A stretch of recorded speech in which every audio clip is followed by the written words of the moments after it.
உதயம் சொல் நேயர்களுக்கு வணக்கம். இன்று நம்மோடு நேர்காணல் பேசுவதற்காக அரசியல் விமர்சகர் திருமிகு ராஜகம்பீரன் அவர்கள் நம்மோடு இணைந்திருக்கிறார். வாருங்கள், அவரோடு பேசலாம். சார் வணக்கம். வணக்கம் சார், திருப்புவனத்துல நடந்த அந்த கஸ்டோடியல் டெத் அப்படிங்கிறதுக்கு அந்த வழக்கு சிபிஐக்கு மாத்த சொல்லி முதல்வர் அனுப்பியிருக்கிறாரு. எப்படி பாக்குறீங்க? காவல்துறையினுடைய சித்திரவதை மரணங்கள் குறித்து ஒரு விழிப்புணர்வை உண்டாக்க வேண்டிய தருணமாக இதை நான் பார்க்கிறேன். ஏன்னா ஏற்கனவே கடந்த அதிமுகவினுடைய ஆட்சியிலே சாத்தன்குளம் சம்பவம் என்பது யாருமே மறக்கவே முடியாது. அந்த கொடூர கொலைக்கு பின்னால் இதுதான் கடைசியாக இருக்கும் என்று நம்பிக்கொண்டிருந்த போது இது மாதிரியான விசாரணைக்கு ஒருத்தர் நகையை திருடிட்டார் என்கிற சந்தேகத்தின் பேரிலே ஒரு விசாரணைக்கு அழைத்து சென்றவரை 2 நாள் வைத்து காவல்துறை மிக குரூரமாக தாக்கியதிலே ஒரு உயிரிழந்திருக்கிறார். அவருக்கு எந்த பின்புலமும் கிடையாது. ஒரு சாமானிய மனிதன், ஒரு செக்யூரிட்டி வேலைக்கு கிராமப்புறங்களிலே வேலை செய்பவர்களுக்கு பெரிய சம்பளம் கூட இருக்காது. அப்போ ரொம்ப ஒரு வறுமை சார்ந்த ஒரு குடும்பம்.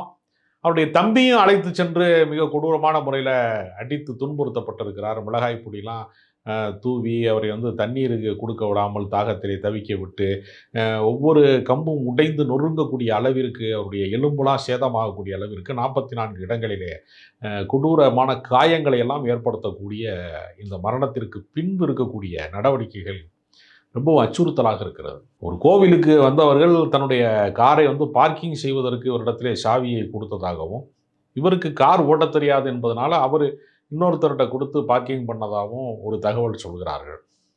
இன்னொரு பக்கம் அந்த அந்த புகாரை அளித்திருக்கக்கூடிய நிகிதா என்று சொல்லக்கூடிய பெண்மணி அவருடைய தாயாருக்கு சக்கர நாற்காலியிலே உள்ளே கொண்டு போக வேண்டும் என்று சொன்னதற்கு அவர் உதவி செய்வதற்காக அஜித்குமார் வந்தார்.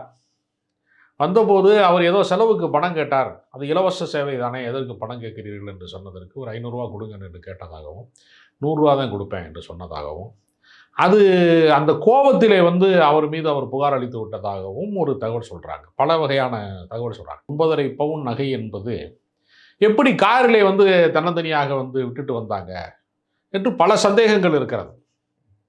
அந்த பெண் ஏதோ ஸ்கேன் சென்டருக்கு போனதாகவும், திரும்புகிற வழியிலே காரிலே அதை வைத்ததாகவும்லாம் சொல்கிறாங்க. ஆனால் இந்த நகை திருடு போனது, யாரால் திருடு போனது என்பது இந்த நிமிடம் வரைக்கும் யாராலும் கண்டுபிடிக்கப்படலை.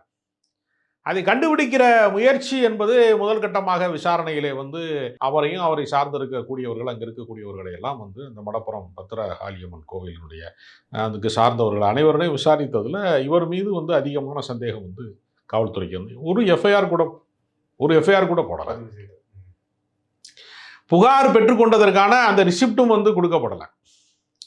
இதற்கு இடையில அவங்க செல்வாக்கு மிக்கவராக தலைமை செயலகம் வரைக்கும் அவங்களுக்கு பழக்கம் இருக்கிறதாகவும், ஒரு உயர் அதிகாரி, ஒரு ஐபிஎஸ்சியினுடைய அதிகாரியினுடைய உத்தரவின் பேரில் தான் மாவட்ட எஸ்பிக்கு உத்தரவு பறந்தது. எனவே அவர்கள் ஒரு தனிப்படையை அமைத்து எந்த விதமான, அவங்களும் யூனிஃபார்ம்லாம் வரலை, தனிப்படை இவர்களை அடித்து துன்புறுத்தி மிக கொடூரமான முறையில் இவரிடத்திலே வாக்குமூலம் வாங்குவதற்கு, நான் தான் திருடனேன் என்று ஒப்புக்கொள்ள வைப்பதற்கு கடும் முயற்சி செய்ததாகவும், அந்த முயற்சியில் அவர் அந்த சித்திரவதை மரணம் அடைந்ததாகவும் தகவல் வருகிறது. உள்ளூரில் இருக்கக்கூடிய பல்வேறு கட்சிகளை சார்ந்தவர்கள், போராட்ட அமைப்புகள் எல்லாருமே சேர்ந்து தான் இதை பெரிய அளவிலே வெளியே கொண்டு வந்திருக்கிறாங்க. இல்லை என்றால் லோக்கல்லே ஒரு கட்ட பஞ்சாயத்தை பண்ணி இது கண்ணும் வச்சது மாதிரி, காதும் வச்சது மாதிரி பல இடங்களில் இது மாதிரியான சித்திரவதை மரணங்கள் குறைந்தபட்சமாக ஏதாவது ஒரு தொகையை கொடுத்து முடிவுக்கு கொண்டு வருகிற நடைமுறையும் ஏற்கனவே இருக்கிறது. அதையெல்லாம் தாண்டி இது கோர்ட்டில் வழக்காகி மதுரையினுடைய உயர்நீதிமன்றம் மிக கடுமையாக நீதிபதிகள் கண்டனத்தை தெரிவிச்சிருக்காங்க. இந்த கண்டனம் மிக மிக நியாயமானதும் கூட. இந்த தவறை யாருமே நியாயப்படுத்த முடியாது. காவல் நிலையத்தினுடைய கொட்டடியிலே சித்திரவதையிலே கொலை செய்யப்படுபவர்கள் அப்படிங்கிறது ஏறத்தாழ இந்த 4 ஆண்டு காலத்திலே ஒரு 25 பேர் என்ற புள்ளி விவரங்களும் சொல்கிறாங்க. மனித உரிமை ஆர்வலர்கள் அதை சொல்கிறாங்க. இப்பொழுது தமிழ்நாடு முழுக்க அஃபிஷியலாக இல்லாமல் இந்த தனிப்படைகள் கலைக்கப்பட்டிருக்கிறது. சட்டப்பூர்வமாக நிகழ வேண்டிய ஒரு விசாரணை என்பது சட்டவிரோதமான கொலையாக மாறியிருக்கிறது. அதனால் இந்த கொலை தடுக்கப்பட்டிருக்க வேண்டும். முதல் கட்டமாக திருப்புவனத்தில் ஒரு சிபிஎம் தோழர் இதுக்கான முயற்சி எடுத்ததாகவும், அது பலிப்பதற்கு முன்பு அதற்கான சூழலை அதாவது இவரை மீட்பதற்காக முயற்சி செய்வதற்காக சிபிஎம்ஐ சேர்ந்த ஒரு தோழர் முயற்சி செய்தது போதும் அதுக்கான டீம் ரெடியாகிக்கிட்டு இருக்கும்போதே அவருடைய இறப்பு செய்தி வந்துவிட்டதாகவும் லோக்கலில் இருக்கக்கூடிய முக்கியமான வழக்கறிஞர் ஒருத்தர் என்னுடைய நண்பர் சொன்னார். அதனால் இது நீதிமன்றம் கண்டிக்கக்கூடிய அளவு இருக்குன்னு என்று சொல்லுகிற போது இதில் ஒரே ஒரு விஷயம் என்னென்னா, இந்த படுகொலை காவல்துறையினுடைய அந்த சித்திரவதை படுகொலை நிகழ்ந்ததற்கு பின்பு அரசு துரித நடவடிக்கையாக உடனடியாக என்ன செஞ்சாங்கன்னா, அந்த அடித்து துன்புறுத்திய அந்த 5 காவலர்கள் மீதும் கொலை வழக்கு பதிவு செஞ்சிட்டாங்க. மானாமதுரையினுடைய டிஎஸ்பி அந்த தனிப்படை அனுப்புவதற்கு காரணமாக இருந்தவரும் சஸ்பெண்ட் செய்யப்பட்டார். அதே போல் மாவட்ட எஸ்பி இடமாறுதலுக்கு உடனடியாக பணியிடை மாற்றம் செய்யப்பட்டார். உடனடி நடவடிக்கை பாய்ந்திருக்கிறது.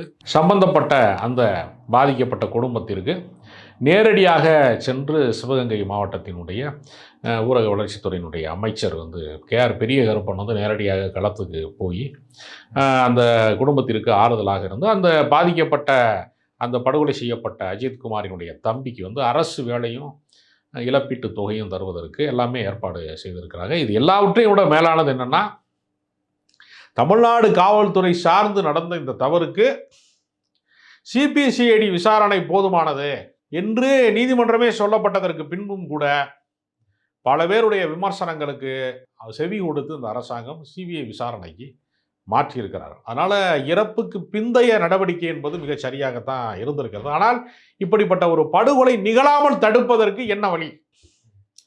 அது குற்றச்சட்டங்கள் நமக்கு எப்பொழுது அறிமுகமாகிறது என்றால், பிரிட்டிஷ்காரன் இந்தியாவிற்கு ஆட்சி செய்வதற்கு பின்புதான் என்னென்ன குற்றத்திற்கு என்னென்ன தண்டனை, திருட்டுக்கு என்ன தண்டனை, கொலைக்கு என்ன தண்டனை, பாலியல் வன்புணர்வுக்கு என்ன தண்டனை என்று ஒவ்வொரு குற்றங்களுக்குமான தண்டனை சட்டங்கள் என்பது பிரிட்டிஷ்காரன் காலத்திற்கு பின்புதான் இந்தியாவிலே நடைமுறைக்கு வந்தது. அதற்கு முன்பு தமிழருடைய வாழ்வியலே தண்டனை சட்டங்கள் இருந்திருக்கிறதா என்ற ஒரு கேள்வி இருக்கிறது. நம்முடைய வாழ்க்கை முறையில் திரும்பி பார்த்தோம்னா தண்டனை சட்டங்களே கிடையாது. அதற்கு பதிலாக அறநூல்கள் அதிகமாக இருந்திருக்கிறது. அறநூல்கள் என்ன சொல்றான்னா, தவறே நடக்காத ஒரு மனநிலையை உருவாக்க வேண்டும். இப்போ நீங்கள் சென்னை மாதிரி பெரிய மாநகரங்களில் பார்த்தீங்கன்னா பல பேருக்கு பார்க்கிங் வசதி கிடையாது.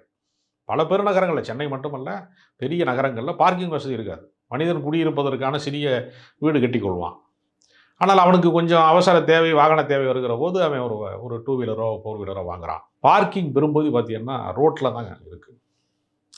பீச்சுக்கு போனீங்கன்னா அங்கு கடை நடத்தக்கூடியவர்கள்லாம் பார்த்தீங்கன்னா சாயங்கால நேரத்தில் அந்த அடுப்பு பற்ற வைக்கிறதுலேருந்து பச்சி சுடுறதுலேருந்து பல்வேறு கடைகள் நடத்தக்கூடியவங்க எல்லாத்தையும் அங்கேயே தான் ஒரு கோணிப்பை மாதிரி ஒன்றில் ஒரு கயரை கட்டி வச்சுட்டு போயிடுவாங்க. அப்போ நீங்கள் ஒரு மாநகரத்தில் தெருவில் நிற்கக்கூடிய 2 வீலர் எண்ணிக்கை எவ்வளவு, ரோட்டில் கிடக்கிற காரோட எண்ணிக்கை எவ்வளவு நீங்கள் பார்த்தீங்கன்னா, இதை முழுக்க முழுக்க பாதுகாக்க முடியுமான்னு ஒரு கேள்வி இருக்கிறது. நீங்கள் காவல்துறை அத்தனை பேரையுமே பாதுகாக்க முடியுமான்னு ஒரு கேள்வி இருக்கிறது. எல்லா காவல்துறையினுடைய பணியிடங்களும் நிரப்பப்பட்டாலும் 700 பேருக்கு ஒரே ஒரு கான்ஸ்டபிள் தான் இருப்பார். அப்போ காவலர்களை மட்டுமே வைத்துக்கொண்டு ஒரு சமூகத்தை வழிநடத்த முடியாது. திருடக்கூடாதுங்கிற எண்ணம் அதிகமாக இருக்கிறவர்கள், குற்றம் செய்யக்கூடாது என்கிற எண்ணம் அதிகமாக இருப்பவர்களால் தான் லட்சக்கணக்கான வாகனங்கள் தெருவில் கிடக்கும் போதும் தொலையாமல் இருக்கிறது. லட்சக்கணக்கான மனிதர்களுடைய புழக்கத்தில் இருக்கிற ஒரு ஆயிரக்கணக்கான மனிதர்கள் புழங்கக்கூடிய பீச்சில் அந்த நகைகள் எல்லாம் அங்கே தொலையாமல், அதாவது என்ன சொல்கிறது, ஆயிரக்கணக்கான பேர் கூடுகிற மெரினா பீச் மாதிரி இடங்களில் அந்த கடைகளினுடைய உபகரணங்கள் எதுவும் தொலையாமல் இருக்குது. அப்போ மனித மனத்திலே அறம் சார்ந்த கருத்துக்களை கடந்த காலத்தில் விதைத்திருக்கிறான். இப்போ குற்றமே நடக்காமல் தடுப்பது எப்படி? இனி ஒரு முறை காவல்துறையினுடைய சித்திரவதைக்கு ஆளாகிற மரணங்கள் நிகழாமல் தடுப்பதற்கு நாம் என்ன செய்ய வேண்டும்? காவல்துறையில் என்ன விதமான சீர்திருத்தங்களை மேற்கொள்ள வேண்டும்? காவலர்களுக்கு 8 மணி நேர வேலை என்பதே முதல்ல நடைமுறையில் கிடையாது. அப்போ அவர்களுக்கு பல மன உளைச்சல் ஏற்படுகிற காரணத்தினால பல போலீஸ் காவல்துறையில் வேலை செய்யக்கூடியவர்களே கூட தங்கள் நெற்றிகளை தாங்களே பிஸ்டலை அழுத்தி தற்கொலை செய்து கொண்டவர்களுடைய எண்ணிக்கை அதிகமாக இருக்கிறது. எனவே ஒரு மாற்றத்தை நோக்கி சிந்திக்க வேண்டிய ஒரு தருணமாக இதை பார்க்கிறோம்.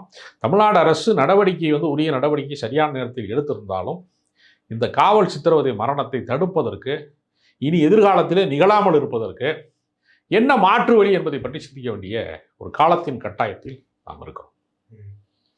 சார், ஆனால் இன்னொரு கேள்வி இருக்குது. என்னன்னா, எடப்பாடி பழனிசாமி அவர்களுடைய காலகட்டத்திலையும் கூட இந்த மாதிரியான கஸ்டோடியல் மரணங்கள் அப்படிங்கிறது நிகழ்ந்திருக்கிறது. ரொம்ப அதிகமாக பார்க்கப்பட்டது அப்படிங்கிறது பென்னிக்ஸ் ஜெயராஜனுடைய வழக்கு அப்படி பார்க்கிறோம். இப்போ முதல்வர் ஸ்டாலின் அவர்களுடைய ஆட்சியிலும் கூட இப்படிப்பட்ட ஒரு சம்பவங்கள் நடக்குது அப்படிங்கிறப்ப காவல்துறை முதல்வருக்கு கட்டுப்பட்டு நடக்கிறது இல்லையோ அப்படிங்கிற ஒரு பார்வை இருக்குது. அது எப்படி பாக்குறீங்க? இல்ல, அதாவது அதிகார அமைப்புகளை கட்டுப்படுத்தாமல் தன்னிச்சையாக சுதந்திரமாக செயல்படுவதற்கு நம்ம அனுமதிக்கிற போது அவர்கள் செய்கிற தவறு ஒட்டுமொத்த அரசாங்கத்தையும் பாதிக்கக்கூடிய ஒரு இடமாக மாறுகிறது. ஆளுகிற கட்சியையும் ஆளுகிற அரசாங்கத்தையும் பெரிய அளவிலே பாதிப்பை உண்டாக்கக்கூடிய ஒரு பெரிய நடைமுறை சிக்கல் இங்கே உருவாகும். ஏனென்றால் காவல்துறையினுடைய தலைவராக டிஜிபி போன்றவர்கள் எல்லாம் இருந்தாலும் கூட காவல்துறை என்பது முதலமைச்சரினுடைய கட்டுப்பாட்டுக்கு உட்பட்ட துறை. அப்போ ஒவ்வொரு காவல் நிலையத்திலையும் லாக்கப்லையும் இன்னைக்கு யாரை அடிக்கிறாங்க, யாரை விசாரிக்கிறாங்கிற தகவல் நீங்கள் எல்லாமே டோட்டல் டேட்டாஸும் முதலமைச்சர் கண்ணில் படுமா நம்ம சொல்ல முடியாது. ஒரு விபரீதம் நடந்ததற்கு பின்பு தான் ரிப்போர்ட் ஆகும். அப்போ காவல்துறையினுடைய உயர் அதிகாரிகள் யார் யார் சித்திரவதைக்கு ஆளாக்கப்பட்டவர்கள் இருக்கிறாங்க, எந்த விசாரணை முறை என்னவாக இருக்கிறது. ஏன்னா பிரிட்டிஷ்காரன் காலத்தில் தான் அடித்து துன்புறுத்தி ஒரு குற்றத்தை ஒப்புக்கொள்ள செய்யும்படியான நடைமுறை இருந்தது. இப்பொழுது அறிவியல் வளர்ந்திருக்கிறது. ஒரு திருட்டை கண்டுபிடிப்பதற்கு இப்போ உதாரணத்துக்கு சொன்னேன், போதைப் பொருள் புழக்கத்தை கண்டுபிடித்தது எப்படி கண்டுபிடிச்சாங்க? ஒரு பார்ல 2 பேர் சண்டை போட்டுக்கிட்டாங்க. அவருடைய செல்போனை எடுத்து பார்க்கிற போது அவர் யார்கிட்ட பேசினாரு, யாருக்கு ஜிபே பண்ணாரு, என்னென்ன கான்டாக்ட்ஸ் இருக்கிறது, அது எதற்காக அந்த கொக்கைன் பயன்படுத்தப்பட்டது என்பதெல்லாம் யாரையும் ஸ்ரீகாந்த் போன்ற நடிகர்களையோ கிருஷ்ணா போன்ற நடிகர்களையோ யாரும் துன்புறுத்தி வாக்குமூலம் வாங்கல. ஸ்ரீகாந்தாவது ஒத்துக்கிட்டார் உண்மையை.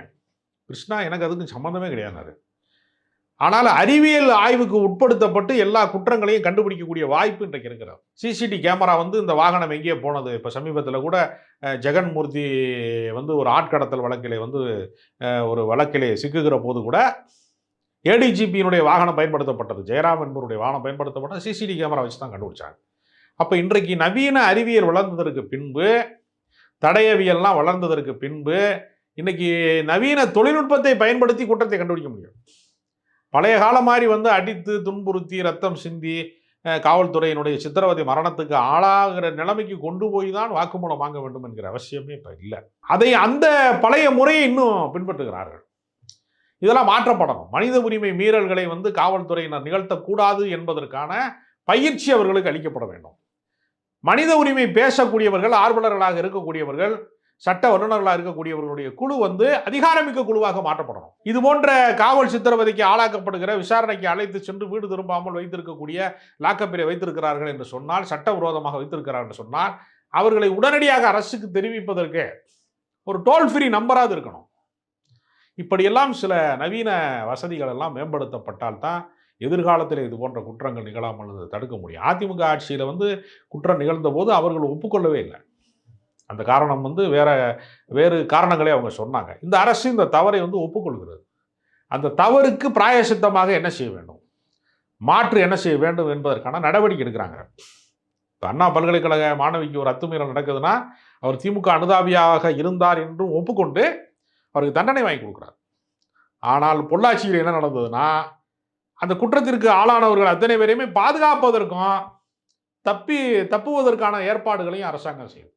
அது போன்ற தவறை இவர்கள் செய்யவில்லை. ஆனாலும் இந்த ஆட்சிக்கு மிகப்பெரிய களங்கம் என்னன்னா, இந்த தவறு நடந்திருக்க கூடாது என்பதுதான். ஏற்கனவே பல குண்டர் சட்டங்களை போட்டாலும், பல ரவுடிகள் மீது வழக்குகள் போட்டாலும், சில ரவுடிசம் நிறுத்தப்பட முடியாத ஒரு சூழ்நிலை வருகிற போது காவல்துறையினுடைய ஆணையாளராக இருக்கக்கூடிய அருண் அவர்கள் சென்னை மாநகர ஆணையாளராக இருக்கக்கூடிய அருண் அவர்கள் ரவுடிகளுக்கு அவர்கள் பாஷையிலே பதிலடி கொடுக்கப்படும்னு சொன்னார். அப்புறம் என்கவுண்டர் நடந்துச்சு. அப்படி ஒரு அதிகாரி பேசலாமா என்று பல பேர் கேட்டாங்க. அப்போ குற்றத்தை தடுப்பதற்கு என்ன விதமான வழிமுறைகளை கையாள வேண்டும் என்பது குறித்த ஒரு மாற்று பார்வை உருவாக்கப்படும். அதனால் எந்த ஆட்சி மாறினாலும் காட்சி மாறவில்லை என்று சொல்லக்கூடிய அளவுக்கு குற்றங்கள் அப்படியே இருக்கிறது, நிர்வாக சிக்கல் அப்படியே இருக்கிறது என்று சொன்னால் அந்த பழியை யார் ஏற்றுக்கொள்வது என்றால் ஆளுகிற கட்சியின் மீது தான் அந்த பழி விழும். திமுக ஆட்சியிலே தான் இப்படி நடந்து விட்டது என்று சொல்லக்கூடிய அளவிற்கு குற்றச்சாட்டுகளை சுமக்க வேண்டும். இது தேர்தலுக்கு மிகப்பெரிய அளவிலே பிரச்சாரத்தை எடுத்து செல்வதற்கு இவர்கள் பயன்படுத்துவார்கள். அதனால் அவர்களுக்கான வாய்ப்பாக இதை மாற்றிவிடக் கூடாது என்பதுதான் நம்முடைய கருத்து. உங்களுடைய நேரத்தை ஒதுக்கி எங்களோட கருத்துக்களை பந்தமைக்கு நன்றி சார்.